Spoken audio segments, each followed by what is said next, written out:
Siliguri corridor বা chicken snake নিয়ে উদ্বেগ বেড়েছে বিশেষ মহলের। এলাকার সমস্ত সেতুর পরিস্থিতি, ভার বহন ক্ষমতা, বিকল্প ব্যবস্থা, আর্থিক দিক, বিভিন্ন রাস্তাঘাট সহ ভৌগোলিক অবস্থানের তথ্য জোগাড় এবং ম্যাপিং করছে কেন্দ্রীয় সরকার। সে কারণেই জলপাইগুড়ির তিস্তা সেতুতে শুরু হলো বিশেষ মক ড্রিল। জলপাইগুড়ি শহরের পাশ দিয়ে বয়ে গিয়েছে তিস্তা নদী। উত্তর পূর্ব ভারতের লাইফলাইন এশিয়ান হাইওয়ের জোড়া সেতু রয়েছে তিস্তার ওপর, পাশেই রেল সেতু, যার গুরুত্ব অনেক।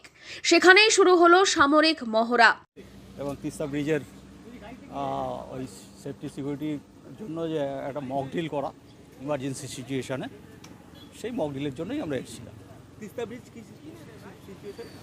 এর সেফটি সিকিউরিটির জন্য, ইন কেস অফ ইমার্জেন্সি, যদি কোনো ইমার্জেন্সি তেমন হয়, সেই জন্য এখানে একটা সব ডিপার্টমেন্ট মিলে একটা মক ড্রিলের জন্য বলা হয়েছিল বিএসএফের তরফ থেকে, এবং সেই জন্যই সেটাই অ্যাটেন্ড করতে এসেছি। সীমান্তরক্ষী বাহিনী, দমকল সহ রাজ্য সরকারের ডিজাস্টার ম্যানেজমেন্ট দলের সদস্যরা এই মহড়া চালায় এলাকা জুড়ে। প্রসঙ্গত, এলাকার এই টুইন ব্রিজ চিকেন স্নেক বা শিলিগুড়ি করিডোরেই অবস্থিত।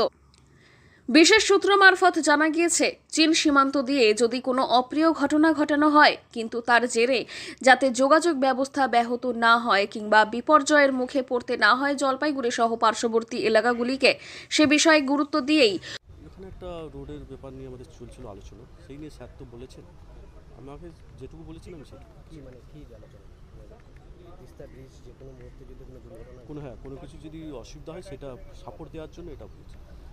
উত্তরবঙ্গ এবং উত্তর পূর্ব ভারতের সঙ্গে যোগাযোগ রক্ষাকারী সমস্ত গুরুত্বপূর্ণ ইনস্টলেশনগুলোতে এমন মহড়া করছে জাতীয় নিরাপত্তা সংস্থাগুলো। তারই অংশ হিসেবে শুরু হয়েছে বিশেষ মক ড্রিল বা মহড়া। জলপাইগুড়ি থেকে সুরজিৎ দে রিপোর্ট, লোকাল 18 বাংলা।